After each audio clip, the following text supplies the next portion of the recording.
Hello everyone and welcome to another video. Now I was quite happy when I found this custom gaming system at Cash Converters for £160 including postage, down from £399.99. The item page didn't go into much detail and the graphics card was apparently non-functional, with the make and model being omitted altogether. I thought that this was a good deal anyway, especially as I could make out an Asus Strix logo on the motherboard in one of the pictures. This, in combination with the included Ryzen 5 3600, surely made this thing worth the money already, right? After all, the B450F gaming still sells for over £100 new, and there are loads of second-hand Ryzen 3600s floating around for around the same price. Just as stated, this thing didn't display a picture. The only thing it did output was a lighting display that could give the Blackpool Illuminations a good run for the money. Of course, my first thought was to replace the GPU and test again, so I removed what I soon discovered was an Asus ROG Strix RX 570 8GB. A once excellent choice for 1080p gaming, by the way, and slapped my GTX 1630 in this PC. I tested all the PCI Express slots and even so, there was still no display. By this point I had tried different memory in all the slots too, because I had noticed a flashing yellow LED which, according to the manual, indicates a RAM related problem. Still, no DDR4 modules in any configuration resolved this. I then followed a couple more of my go-to troubleshooting tests, like resetting the BIOS and repasting the processor, but still no luck. While cleaning up the CPU and getting the excess paste pretty much everywhere, I also checked the pins to make sure none of them were bent or broken. They weren't. It's been a while since I've held a Ryzen 5 3600 in my hand. What a brilliant chip this was when it came out. One of AMD's finest, in my opinion. I decided that the next course of action should be to dismantle the system and test everything individually.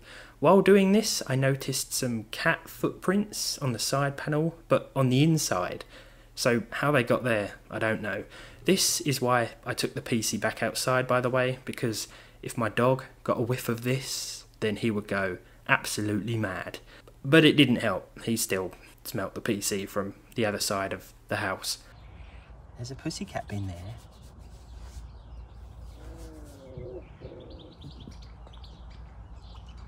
So leave it now. No, don't lick the ground. Oh no, Harry, come away. Please don't lick it.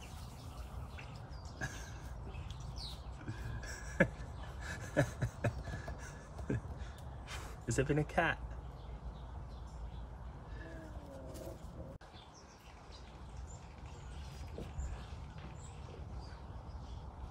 With dog dribble and extra hair added to the internals of this system, it was time to test the parts on their own, if they weren't even more broken by now. I was surprised to see that the RX 570 did actually work. I tested it with a couple of different motherboards and it gave me no issues before or after driver installation. I then removed everything else from the case, including the power supply, which I also confirmed working properly with a couple of systems.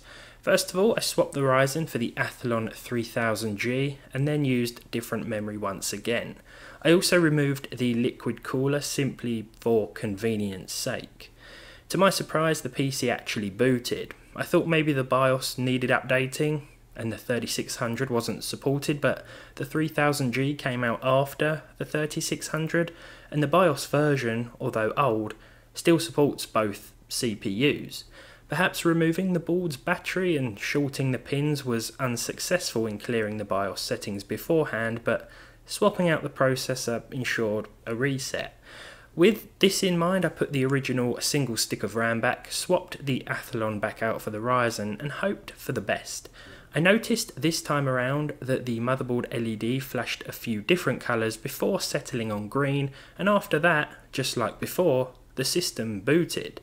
Now, the amount of times I fixed a PC by taking all of the parts out of the case and just swapping a few components out and then back in is actually quite ridiculous. My first port of call when troubleshooting is always swapping bits out for other bits, but it is definitely worth taking the system apart first, as it's not only easier to work on, but it could help you to pinpoint any specific issues. In this case, I'm not exactly sure what fixed the system. I had already replaced the RAM before and reinstalled the CPU as well. This, in combination with removing the BIOS battery, was surely enough to reset everything. Maybe there was an issue with a loose cable inside the case that I couldn't quite see. Whatever the specific fix was, I'm just glad everything is working, because it means that this system was even more of a bargain. I'm not saying that you should look for faulty PCs to buy in the hopes that the problem will be a small one that's easily resolvable, but sometimes things aren't as difficult to fix as they first seem.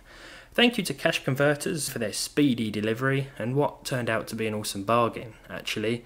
I definitely recommend checking them out. Now though, a quick word on performance, because there are a couple of things I'd change about this PC.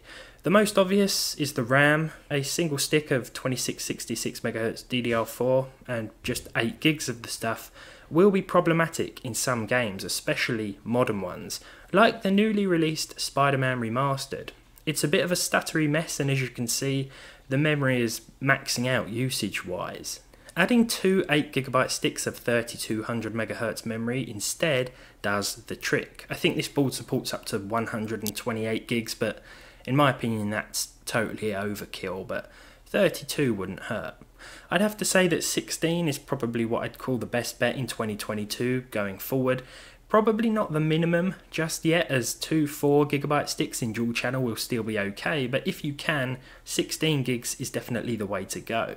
Don't forget that Windows and whatever else is running in the background will use it too, not just the games you want to play. As far as these specs go though, well, the Ryzen 5 3600 and RX 570 still make a nice combo, and I'll be expanding on the performance of the processor another time. We looked at the 570's performance a couple of months ago, so I definitely recommend watching that video for a more in-depth rundown. It was a different model, but performance won't be too different. I had a Ryzen 3600 a couple of years ago for a while. I replaced it with a i5 10400F, I think, for some reason. It was more of a side grade, but I wanted to review the chip, so I bought it and then ended up just keeping it in my personal rig. The 3600, however, is still a really good choice these days. It's got 6 cores and 12 threads after all, and I'll be making a dedicated video on it sometime soon, because there are some great bargains to be had on them on second-hand selling sites. All that's left to say then is thank you for watching. Thanks again to the Stockport Cash Converters for the speedy delivery. If you enjoyed this video, leave a like on it down below. Leave a dislike if you didn't. Let me know what you thought of this PC in general, and what you thought actually fixed the issues that were demonstrated today. I'm going to say it was probably a loose cable somewhere, or perhaps I was unsuccessful in resetting the BIOS first time around. It's always a mystery, and troubleshooting PCs is never straightforward. Sometimes you just can't explain why things start to work or why they stop working in the first place. Thank you very much for watching then, and hopefully I'll see all of you in the next one, when we'll probably be checking out the CPU or perhaps a pretty cool gaming laptop.